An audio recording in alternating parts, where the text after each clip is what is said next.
उसके बाद फिर जब इतना कोर्स कंप्लीट कर लिया तो फिर उसके बाद उत्तर गुण, तब ये करो वो करो, और ये आया नहीं है और दे दो। इसलिए स्वाध्याय परम तप उन्हीं का होता है जो अपने जीवन में वृत्ति बने हुए हैं, महावृत्ति बने हुए हैं। बाकी गृहस्थों का, असीमी जनों का स्वाध्याय स्वाध्याय है पर परम तप नहीं माना जाएगा। तो ख्याल में आ गया ना? हाँ, स्वाध्याय परमम तपः, स्वाध्याय परमम तपः, स्वाध्याय परमम तपः। दिन में 4 बार 6 बार स्वाध्याय की क्लासें लगाएं और अष्टमी चौदस भी एक आसन ना करें, पर्यूषण में भी एक आसन ना करें, वृत्ति बने नहीं, अभिषेक पूजा का समय नहीं है, स्वाध्याय करो स्वाध्याय करो। अरे तो अकेले स्वाध्याय स्वाध्याय करने से क्या होगा? 4 क्लासों की जगह 2 क्लास कर लो, लेकिन अभिषेक के समय अभिषेक करो, पूजा करो, नियम संयम का पालन करो, अष्टमी चतुर्दशी उपवास करो, नहीं बनता है तो एक आसन करो, ये करो वो करो। तो इसके करने के साथ, इन नियमों को लेने के साथ व्रती बनो, प्रतिमाधारी बनो। नहीं नहीं, प्रतिमाधारी वो तो महाराज माता जियों का काम है, क्षुल्लक जी लगी। नहीं नहीं, गृहस्थों के लिए श्राव का चार है, घर में रह करके प्रतिमाओं का पालन श्राव का चार कहलाता है, करो पालन। नहीं नहीं, अब अभी हमारा तो अभी शुरुआती समय है, छोटा परिवार है, परेशानी होती है, नहीं जम पाता। ठीक है, कोई बात नहीं, तुम्हारी अभी छोटी गृहस्थी है, नई गृहस्थी है, भागा दौड़ी ज़्यादा है, तुम नहीं कर पा रहे मत करो। लेकिन जो उस उम्र में पहुंच गए हैं कि अब थोड़े निर्वृत्त हो सकते हैं, निर्वृत्त हैं, फिर अब का काम है तुम्हारे लाने, करो, बनो, व्रती बनो। तबीयत ठीक नहीं रहती, ऐसा नहीं रहता, वैसा नहीं रहता, तो 10 बार 20 बार खाने के बाद तबीयत ठीक हो जाएगी क्या? बार बार खाने से तबीयत ठीक हो तो दिन भर खाते रहो ना। अरे वो तो डॉक्टर भी कहते हैं कितनी तबीयत खराब हो, आहार पर नियंत्रण और उसके लिए नियमितता, इतने बार ही लेना, 2 बार लेना, 3 बार लेना, चलो ठीक है, दवाई औषधि 2 की 4 बार ले लो, लेकिन भोजन कितनी बार? भोजन तो 2 बार 3 बार खत्म काम, और क्या है? हाँ, तो ये है नियम संयम कभी भी स्वास्थ्य के लिए बाधक नहीं होते। हाँ, लेकिन प्रकृति के मुताबिक आप उसकी पूर्ति करते जाओ, ठीक है। तो इस तरह से वृत्ति बनना, समाज में यदि वृत्ति बनने वालों की संख्या बढ़ती जाती है तो 365 दिन धार्मिक वातावरण बना रहता है, भले महाराज जी माता जी हो या ना हो। उनकी चर्या से, उनके अपने कार्यों से लोगों को धर्म का परिचय मिलता रहता है, इसलिए वृत्ति बनना चाहिए। गृहस्थों को प्रतिमाधारी होना चाहिए। अब प्रतिमा विराजमान करने वाले तो बहुत मिल जाएंगे, भले वो अभिषेक नहीं करते, पूजा नहीं करते। अब भी लो, बनाओ महाराज जी, एक योजना बना दो, ऊपर नीचे नीचे तो बहुत हो गए, पर्यूषण में बहुत भीड़ हो जाती, ऊपर भी कुछ वेदियां बनवा दो, हो चलो आ जाओ। कौन कौन प्रतिमा रखेंगे? एक हमारी, एक हमारी, एक हमारी, एक हमारी, एक हमारी। अच्छा चलो ठीक है, सबके नाम लिख लिए, ये इतनी सबकी प्रतिमा हो गई। अब इनमें से कितने लोग रोज अभिषेक पूजा करेंगे? अब बैठ गए, ठंडी लग रही रोज अभिषेक पूजा कौन करेंगे? अच्छा चलो छोड़ो, इनमें से बताओ कितने लोग अभिषेक पूजन करेंगे? अब 10-20 ने हाथ उठा दिए। तुम अभिषेक पूजन करोगे? रोज अभिषेक पूजन करें। तुम्हारी प्रतिमा तो है नहीं, अब वो हमारी उतनी अभी अनुकूलता नहीं है, हम प्रतिमा स्थापित तो नहीं कर सकते, लेकिन जो प्रतिमा स्थापित करें वो भाग्यवान है, हम उनके भगवान की रोज पूजा करेंगे। अब जब उसने भाव बना लिया, भले किसी की प्रेरणा से बना लिए, बनाने से ही उसका कुछ पुण्य का योग ऐसा आया कि उसको जिसमें अपेक्षा नहीं थी उसमें लाभ हो गया। लाभ हो गया तो भी शुभ भावों का परिणाम कि लाभ हो गया, तो अब और बड़ा लाभ लेने की भावना होना, ये और बड़ा पुण्य का योग माना जाता है। हाँ, कई लोग रहते भाव रहते हैं पर अनुकूलता नहीं रहती है। ठीक है, कोई बात नहीं, भाव तो बनाओ, वो तुम्हारा बनाया गया भाव ही धीरे धीरे तुम्हारे कर्म को टालेगा और कुछ लाभ आपको मिलेगा। होने पर भी यदि भाव नहीं बनते हैं तो वो अलग बात होती है, वो फिर उनके अपने परिणाम हैं। हाँ, यदि सभी तरह से अनुकूलता है, सक्षमता है, तो फिर उदारता से लाभ लेना ही अच्छा। अब उसमें भी भाव नहीं बनते हैं तो कोई ना कोई कर्म उनको ऐसा बाधक बन रहा है कि सब तरफ से अनुकूलता होने पर भी लाभ लेने का पुण्य योग उनका नहीं बन पा रहा, और वो परिणाम फिर धीरे धीरे धीरे धीरे ऐसे परिणामों से अंतराय कर्म का विशेष आश्रय होता है। जैसे किसी से कहा उपवास कर लो, हमको जमता नहीं है, क्या कहने लगा? जमता नहीं है। अच्छा, भोजन करना वो तो कई बार जमता है। हाँ, वो तो एक बार दो बार नहीं, वो तो कई बार जमता है। भोजन के बाद भी भोजन जमता है, लेकिन एक आसन वगैरह उपवास वगैरह जमता नहीं। नहीं नहीं जमेगा, कैसे नहीं जमेगा? चलो करो, ऐसा करो 12 बजे तक का कर लो, 12 बजे तक तुम्हारा जम गया, फिर शाम 6 बजे तक कर लेना, 12 बजे नहीं जमा तो 12 बजे देख लेना। ऐसा भी करके यदि उसको बढ़ाया जम जाता है।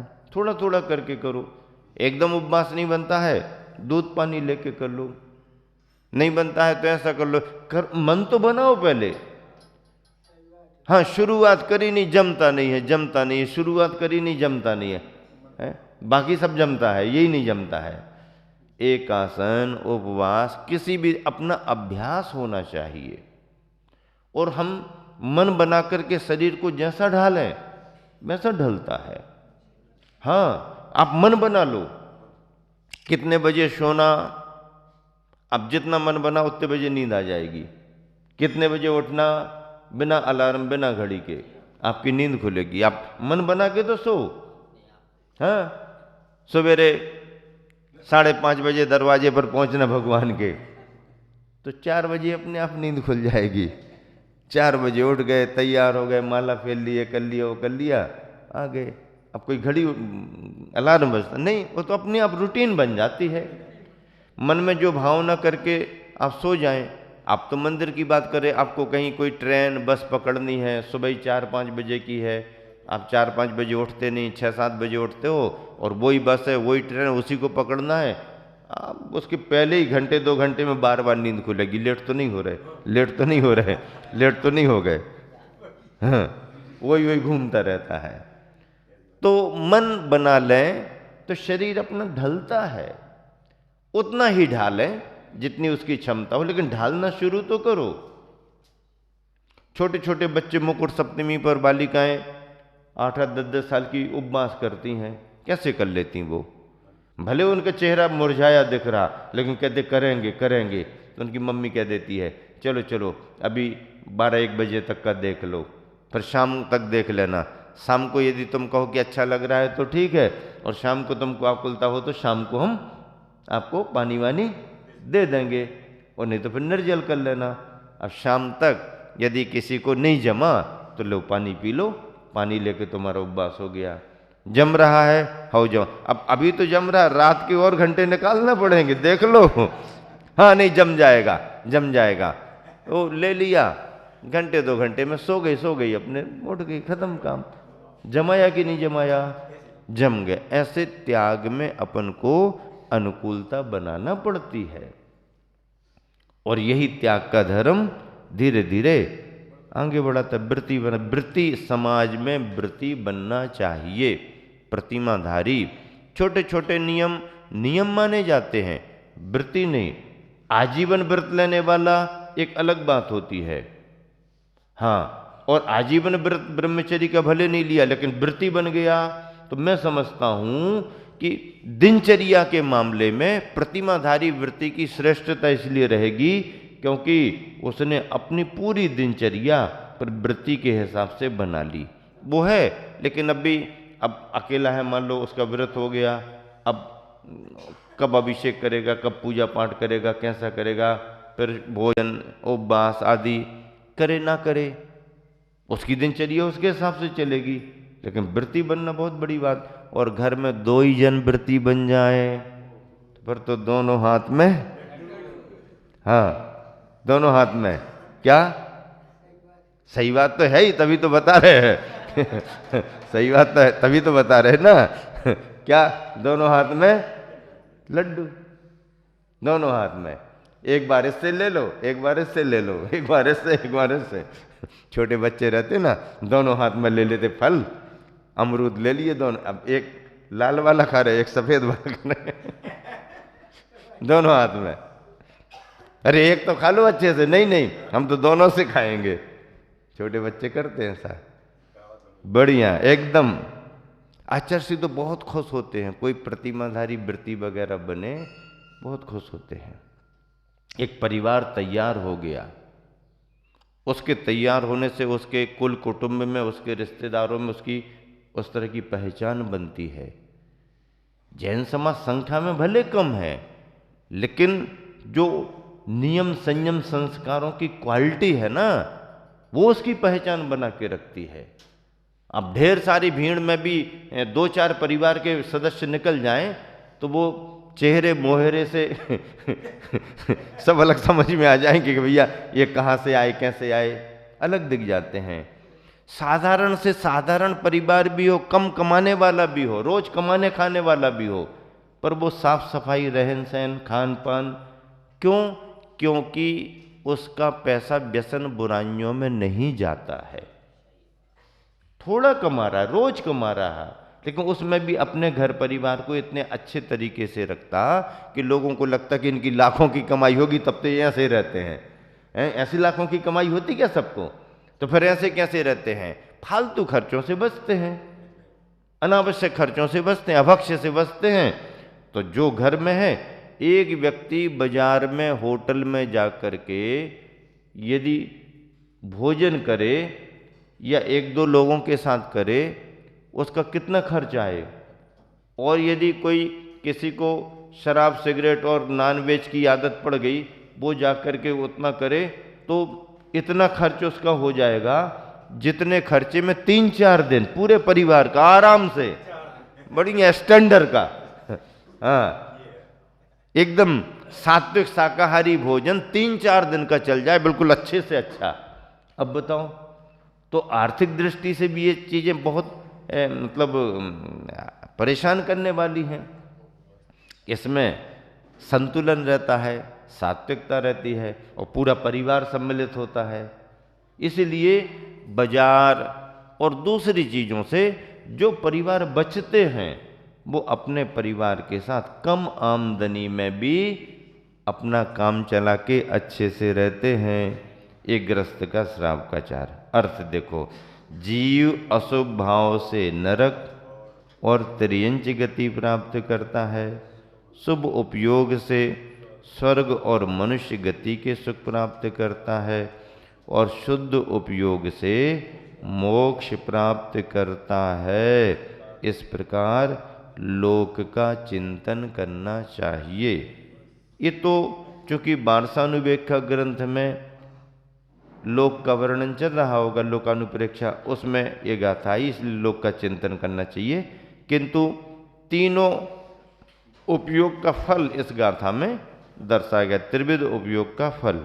भावार्थ, अशुभोपयोग से यह जीव नरक और त्रियंच गति के दुखों को प्राप्त करता है तथा शुभोपयोग से स्वर्ग एवं मनुष्य गति के सुखों को प्राप्त करता है, जबकि इन दोनों से भिन्न शुद्धोपयोग से मोक्ष सुख की साक्षात प्राप्ति होती है। इस तरह से लोक का चिंतन करना चाहिए। तीनों लोकों में कैसे कैसे जीव जाता है, परिणाम शुभ, अशुभ और शुद्ध, ये व्याख्या आध्यात्मिक ग्रंथों में की गई है और उसके फल भी बतलाए गए हैं। देखिए पद्यानुवाद पढ़ें मिलकर के एक साथ।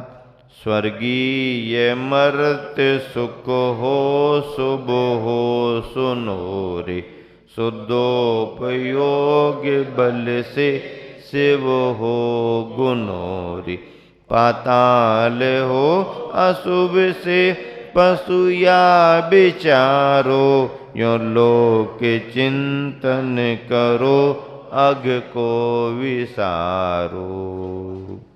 अग को विसारो, विसारो यानी भूलो, विसारो यानी भूलो, भूल जाओ। अग को, किसको भूल जाओ? अग, अग यानी पाप, अग को, पाप को भूल जाओ। स्वर्गीय मर्त्य सुख हो शुभ हो सुनो रे, स्वर्ग का और मर्त्य यानी मनुष्य लोक का जो भव प्राप्त होता है। अब इस भव में सभी सुखी ही होते हैं ऐसा नहीं है। मनुष्य बन गए तो सभी सुखी ही हो गए ऐसा नहीं है। स्वर्ग में चले गए तो स्वर्ग में सभी सुखी है ऐसा भी नहीं है। स्वर्ग में सुख है, अब वातावरण की अपेक्षा से दुख नहीं है, ये बात सही है।